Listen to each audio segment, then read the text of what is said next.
We are working for cybersecurity for SCADA for a long period of time, and we offer you a wide range of presentations. So it includes a big number of organizational and regulatory documents and further audits and follow-up of the system. And we have our own solution, Data PK. So if you go to the lobby, so it's the first booth with our solutions presentation. So I will talk today about the reasons, the prerequisites for selecting a cybersecurity system. So please remember that the main components, organization and document database, will be important. But my presentation would rather be on the technical part. And I'm presenting you the technical basis, data PK, and KICS from Kaspersky, Industrial Cybersecurity. So we have been focused on SCADA security for a long period of time, but this is the first time for me to speak here at this conference. For a long period of time, we couldn't understand if we are friends or competitors to Kaspersky Lab. Yeah, but on the eve of the conference, we understand that we are rather friends. And when you come to our booth, you will see that our solution is a joint one. So a joint solution by Kaspersky Lab and Uralsky Center of Security Systems. So we are both vendors and an integrator. And that's why our vision of the situation is quite specific. So we can look at many situations from two angles, which helps us to select the most appropriate solutions. So a nice picture from ISO 15401 standards, which shows the relations between owners and threat agents with some other key concepts as vulnerabilities and risks.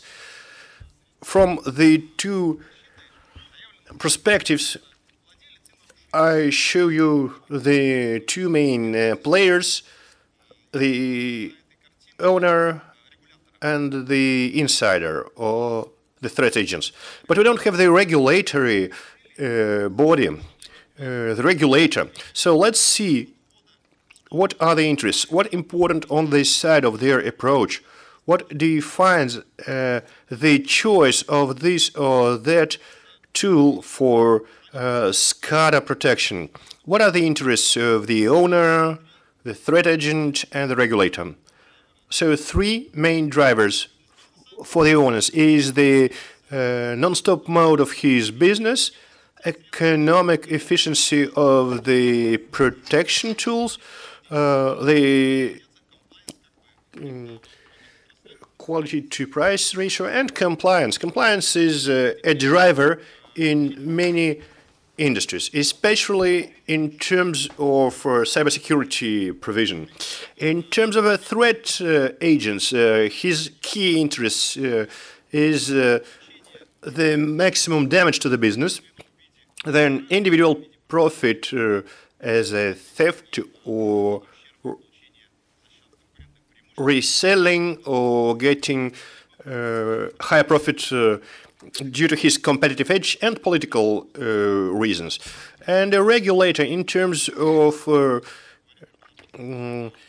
cybersecurity. So regulators include STEC and FSB and financial monitoring and Roskomnadzor. So their interests are national interests, public securities, security of the critical information infrastructure, and from their point of view, they try to set forth industry standards so we can have an industry regulator and monitoring over how they are enforced. And their top priority are establish their ideal protection tools. And I'm showing you a gift, a surprise.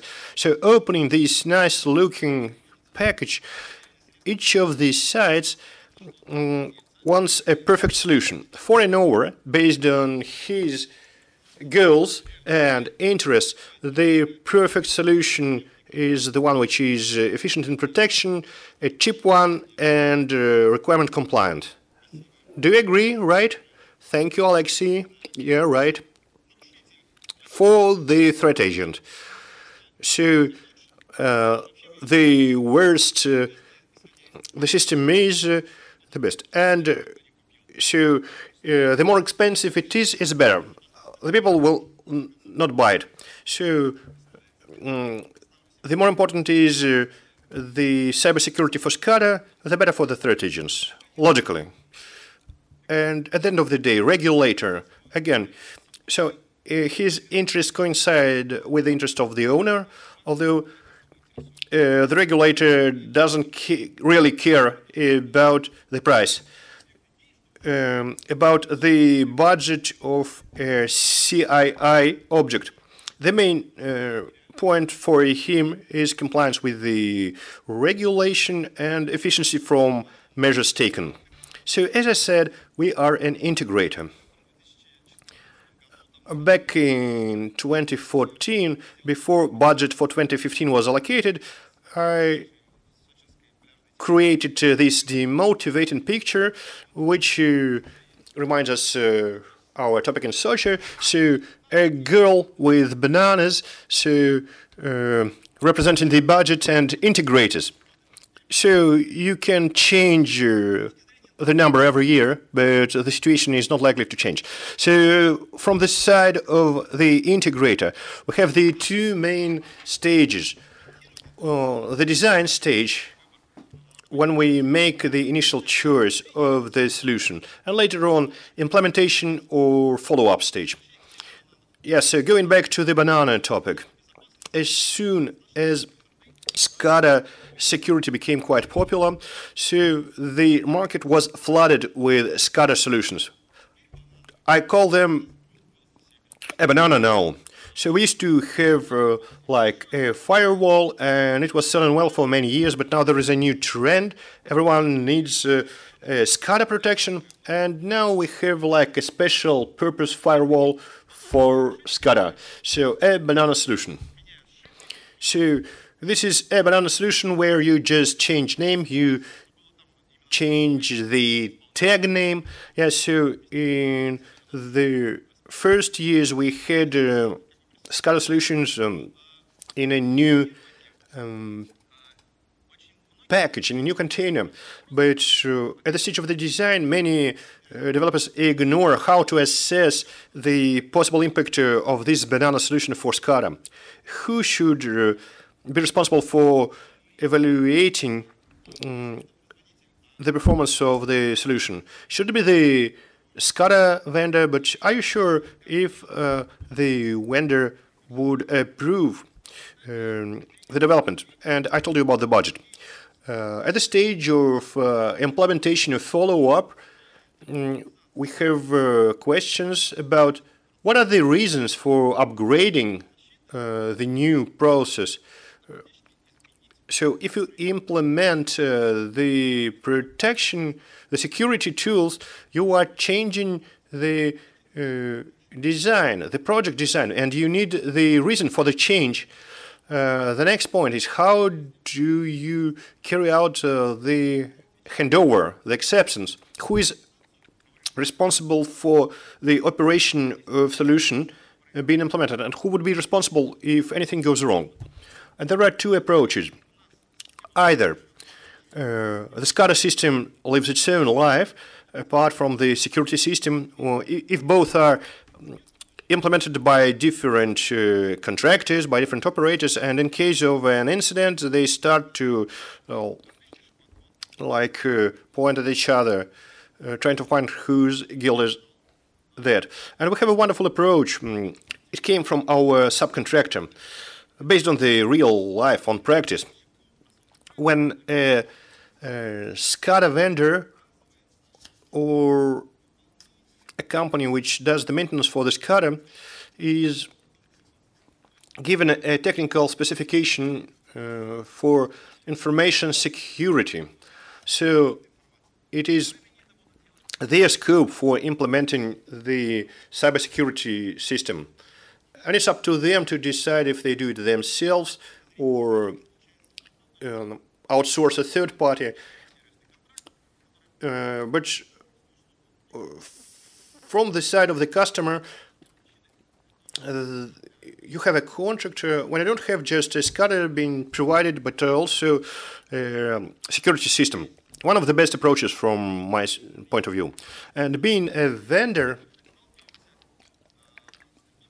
when we promote ourselves at the market, we come upon questions like approval of SCADA vendors.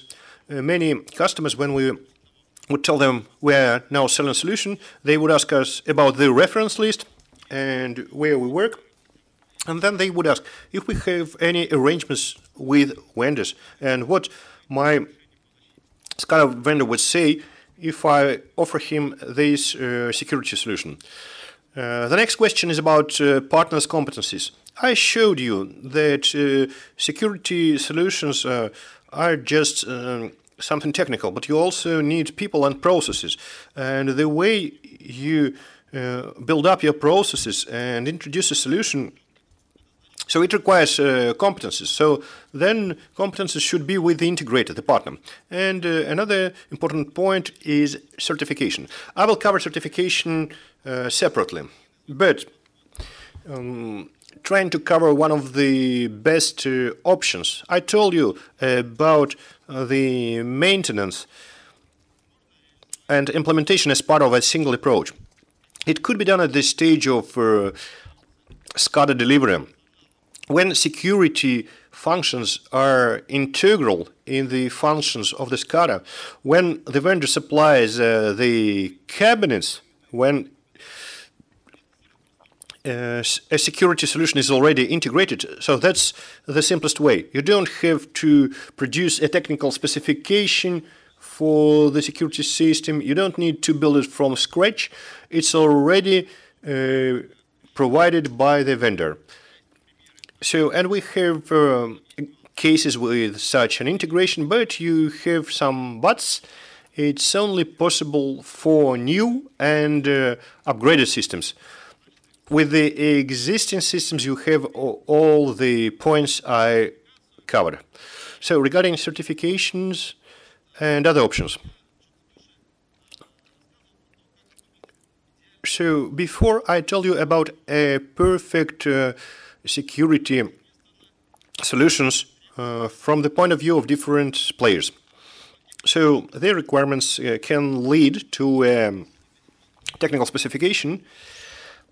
So if we, the reasons for the technical specification are the real-life environment, the enterprise budget, then we get a solution which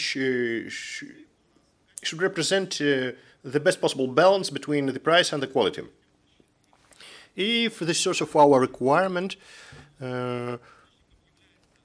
is the legal framework and standards, whatever, like Federal Law 187 or Order 31 by FSTEC, then the balance is clear. So that's the best possible balance between price and compliance to the requirements. How do you get the highest impact spending as little money as possible? Ideally, you should get a hybrid between a cat and a dog.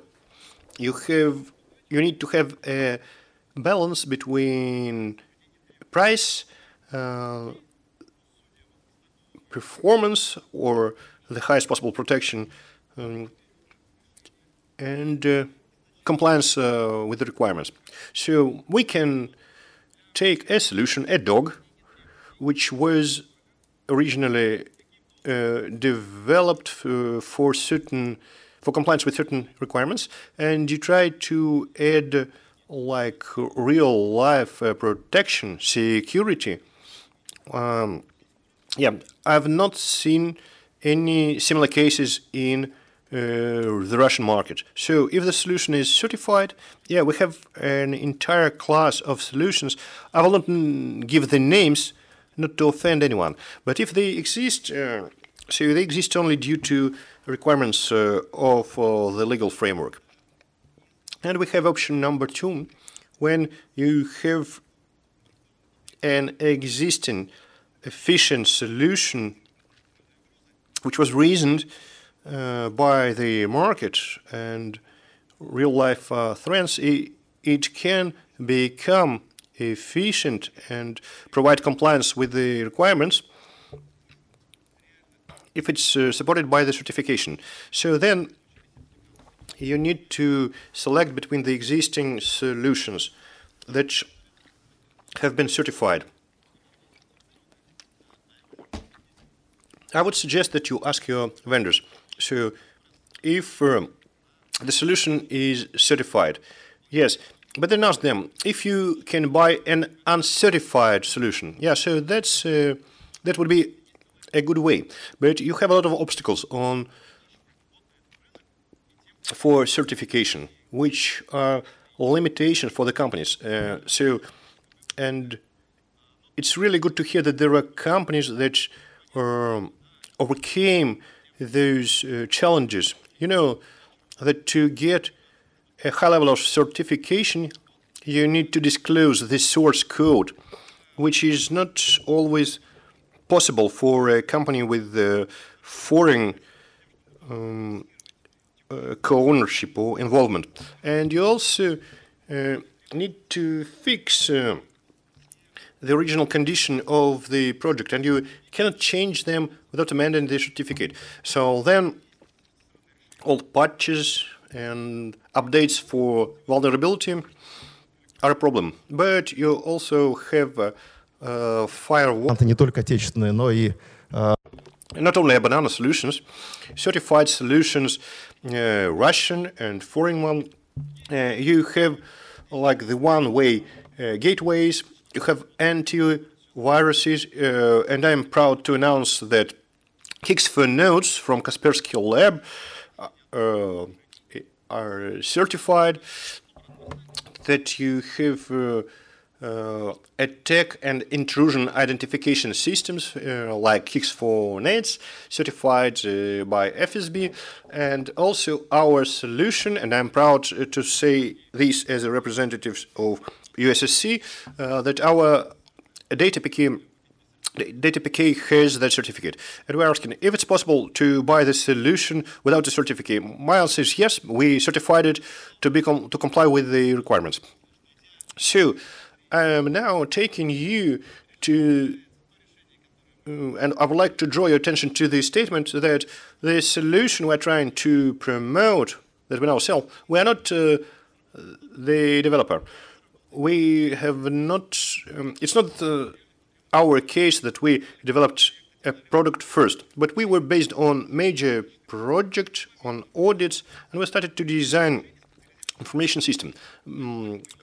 5 or 6 years ago, there were no solutions. So, but we developed data PK just to resolve problems we had at the time of our audits, and then we certified it.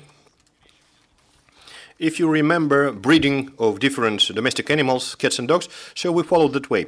And to wrap up with my presentation, I said that I have only 3 minutes left, and I would be ready to answer a couple of your questions.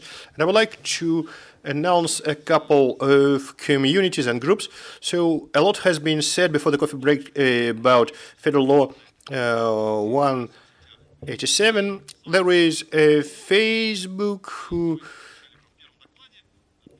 about 187 FZ, and Ruskada Sec, another community of SCADA cybersecurity specialists. So welcome to those groups and communities.